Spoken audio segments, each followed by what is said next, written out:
सम्माननीय मंच पर विराजमान आदरणीय प्रिंसिपल मैम, शिक्षक मित्रों તેમજ સર્વે વિદ્યાર્થી મિત્રો, આજનો દિવસ એટલે આપણા માટે ખૂબ જ પવિત્ર કહેવાય ને.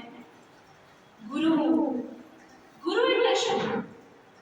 જે આપણને અજ્ઞાનના અંધકારમાંથી જ્ઞાનનો પ્રકાશ આપે છે, જે આપણું શૂન્યમાંથી સર્જન કરે છે. એટલે જ તો કોઈએ કહ્યું છે ને, અને એક પણ કબીરદાસ આપણા કે ગુરુ કુમાર ગુપ્ત શિષ્ય હે, ઘડી ઘડી કાઢે હોઠ, ભીતર હાથ સહારીએ બહાર કાઢે છે. અર્થાત ગુરુ કોને કહેવાય?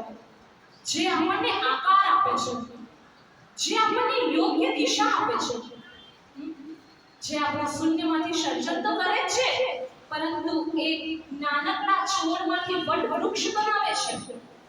અને આપ સૌને કદાચ ખબર જ હશે કે મારું પણ આ શાળાની અંદર જ મારું શિક્ષણ થયું હતું. મેં મારો વિદ્યાભ્યાસ 1 થી 7 ધોરણ સુધીનો અહીંયા જ કર્યો હતો. અને અત્રે ઉપસ્થિત સર્વે ગુરુ મિત્રોને આજે હું સત વંદન કરીશ. મારા શિક્ષકો ખરેખર હું કેવી હતી? ગુરુજી મારા કાનમાં કંઈક કહી ગયા, ક્યાં હતો ને ક્યાંય પૂછને લઈ ગયા. આપ સૌને થતું હશે કે મેડમે ગુરુ મિત્રો કેમ કીધું? હા, બધાને નવાઈ લાગી હશે કે શું આ બધા મેડમના મિત્રો છે? પણ સાચે જ ગુરુ કોને કહેવાય? જે આપણા મિત્ર, જે આપણા માતા પિતા, જે આપણા સખા બંધુ, બધું જ આપણા ગુરુ કહેવાય. ખબર છે આપણે? મિત્રનો મતલબ શું થાય છે? ફ્રેન્ડ કે જે આપણને સુખમાં અને દુઃખમાં સાથ આપે છે. કદાચ સુખમાં ભૂલી જાય અને દુઃખમાં દિલાસો આપે છે.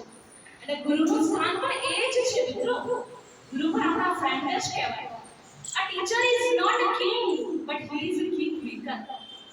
અર્થાત એક શિક્ષક એ રાજા ન કહેવાય. ખુરશી ઉપર બેસીને હું તો રાજા છું, મને અડશો નહીં, હવે દૂર નો. શિક્ષક એ તો આપણને સૌને રાજા બનાવે છે. આપણે સૌ જાણીએ છીએ કે આ દુનિયામાં શિક્ષકનું કેટલું મહત્વ છે.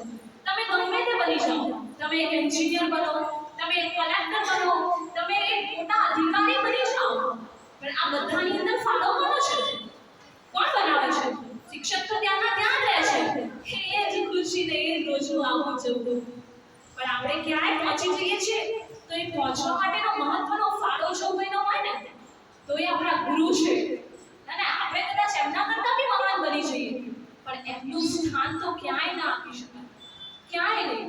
એટલે આપણે સૌએ જીવનમાં એક જ સંકલ્પ લેવાનો કે આપણે ગમે તે દિશાએ પહોંચીએ, ગમે ત્યાં જઈએ, પણ આપણા ગુરુને ક્યારેય ન ભૂલીએ. તેથી જ હું આજના આ પવિત્ર પર્વના દિવસે મારા તમામે ગુરુઓને શત વંદન કરી અને મારી વાણીને વિરામ આપીશ. Thank you so much.